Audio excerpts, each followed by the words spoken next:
80幾歲男士今日嚟到我哋辦事處，要揾唔嘈嘅聽力方案。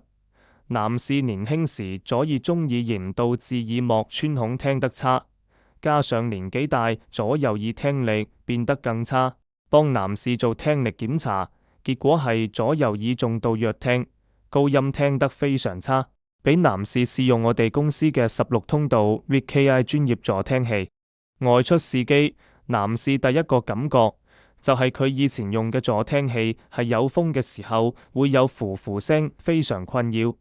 而家我哋公司嘅專業助聽器冇呢個問題，男士感覺非常好。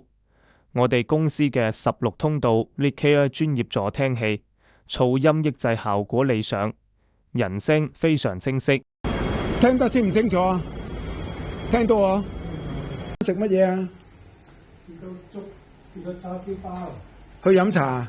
係啊。飲咩茶啊？飲壽喜啊。中唔中意食乾炒牛河啊？計鐘啊。有冇去麥當勞食漢堡包咧？好少啊。飲唔飲咖啡奶茶啊？唔飲啊。聽得清唔清楚啊？聽得。食唔食魚蛋粉啊？食計鐘啊。男士決定購買我哋嘅16通道 VKI 專業助聽器，祝願男士在使用我哋嘅助聽器後，聽力得以改善，身體健康，生活愉快。